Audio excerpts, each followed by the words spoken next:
Thank you, Mr. Speaker, and I'd like to recognize my colleague from Bow River and his great speech prior to mine.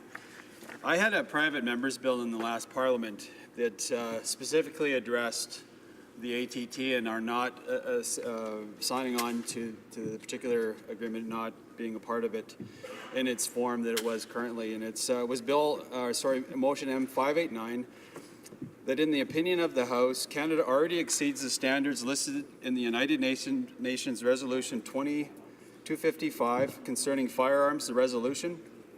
The regulations envisioned in the resolution do nothing to enhance public safety. It would serve only to burden law-abiding firearms community, and therefore the government has already surpassed its obligations with respect to the resolution and is not required to take any further steps. And I mention that today, Mr. Speaker, because the same problems that existed when I gave my private member's bill or presented it last Parliament still exist to this very day. And I think what needs to be understood on a couple of fronts, from maybe if you're not part of the firearms community out in Canada today and you're watching, is Canada already has an extremely good system in terms of monitoring the sales and permitting sales of military equipment, etc., around the world. The Trade Controls Bureau regulates the Exports and Imports Permits Act, which since 1947 has allowed the minister to prevent the supply of military equipment to countries for a variety of reasons, including that are of a security threat, involved in internal and external conflict, or under sanction by the United Nations. Mr. Speaker, that's already in place. Canada already abides by that and uses it effectively. So the question that we have is, I'll bring it back to the firearms community, is then why not exclude the firearms community from this particular arms trade treaty? And I think you'd have maybe broad agreement throughout the firearms community that it wouldn't be such a bad thing. But since it's not exempted, it becomes a big problem for firearms owners. And I'll bring us all back to pre-election 2015, and the Liberal Party promised that they would not reinstitute a firearms registry in Canada. It was a very hot topic for them. There's a lot of rural Canadians that were upset by a firearms registry, and it was a big problem for this government because the government, Liberal government prior, was the one that brought it in. It wasn't very popular piece of legislation. So they said, pre-election, they said they weren't going to do this again. Well, I think the minister is, by all his actions, is showing the exact opposite. He's just trying to do it through the back door, and we've mentioned it many times. My colleague from Ed de Lacombe and I actually mentioned this before when this was brought forward back to the House about C-47, was that the real desire was a backdoor registry, without saying so.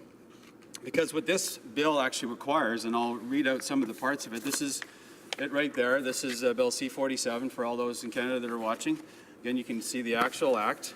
I'm going to read what it's requiring of business owners that sell just long guns, firearms, what it requires them to do. It requires them to keep records. Every person or organization that applies for a permit, import allocation, export allocation certificate, or other authorization under this Act shall keep all records that are necessary to determine whether they have complied with this Act. Well, if you're a company X that sells firearms, you might export, you might sell to somebody that buys one from the U.S. Well, this then applies to you as a company. So within your database, I might go in and buy a firearm from this particular company. Well, this is a question that some have asked. Well, what limitations are there to the access to the records of that particular company? Are all records accessible? What every firearm was bought and sold, is it accessible? And because it says it doesn't exclude firearms owners or long gun owners or whatever, it really says all the database will be made available to the minister.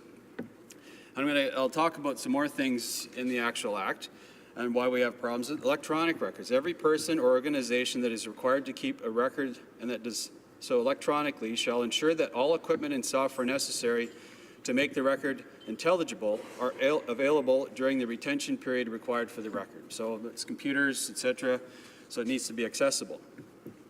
Inadequate records. If a person or organization fails to keep adequate records for the purposes of this Act, the minister may, in writing, require them to keep any records. That's not some, that's any records that the minister shall specify, and they shall keep records specified by the minister. So So the period for retention is another issue, again, with firearms communities, because, is this just for a week? Is it just for a certain period of time? Well, it's actually much longer than a week. Every person or organization that is required to keep records shall retain them until the expiry of 6 years after the end of the year to which they relate, or for any other period may be prescribed by regulation. So that could be up to 7 years, Mr. Speaker, where Firearms Company X, your little local store, firearms store in my community is Backcountry. There's Coeur Lanes in Dawson Creek. And those companies now, because they're exporters and importers, will now be required by the Minister of Public Safety in this Parliament to have accessible records of those sales. It sure sounds like a firearms registry to me, Mr. Speaker. And let's get right to the bottom of it, where this is all coming from. Demand by the Minister. If the Minister is of the opinion that it is necessary for the administration or enforcement of this Act, the Minister may, by a demand served personally or sent by mail, require any person or organization that is required to keep records to retain those records for any period that is specified in the demand, and the person or organization shall comply with this demand. So, Mr. Speaker, there it is. There's the backdoor registry.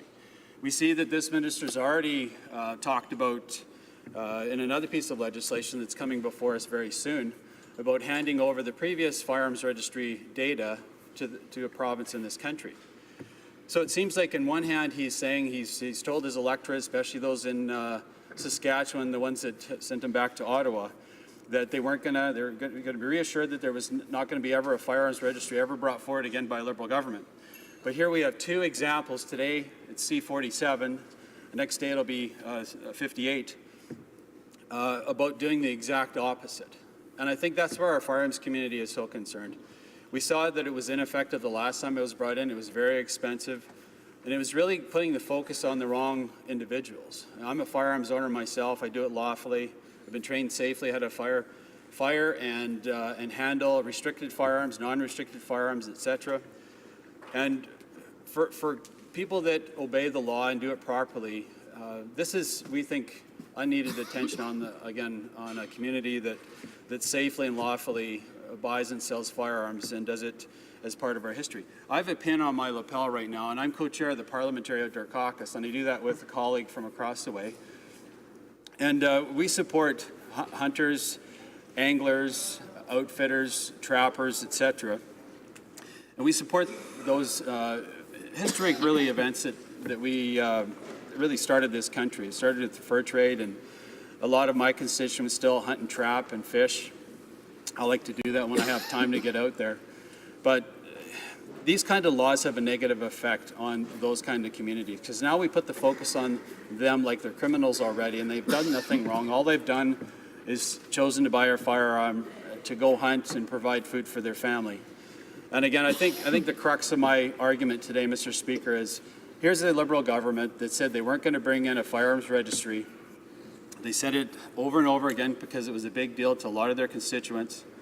A lot of rural folks that have elected Liberal members of Parliament with the reassurance that that would not happen. And here we go. Here we have a minister and a government that is trying to do that. It seems like whether it's from one corner, from one back door or another, they're determined to get a firearms reestablished in this country. And I think we need to come into this with our eyes wide open. I think voters out there and that are watching this today need to understand this is a big deal. This is why, as a government, we did not accede to the firearms or the ATT Arms Trade Treaty when we were in government, was because it did not have provisions for firearms owners, exclusions for firearms owners written within our particular act. And that's why we didn't. Again, my private member's bill spoke to that. It was one more reason why we didn't accede to it. I just would challenge the government to have a sober second thought and look at this again, and we would implore you not to sign on or not accede to this, the ATT. Again, we already have enough regulations and laws that get to the same end, what they're trying to get to in this in terms of selling military equipment across the world. And especially think of that firearms owners that you promised you weren't going to start a registry. Think about those firearms owners today, and hopefully you do not support this legislation. Thank you.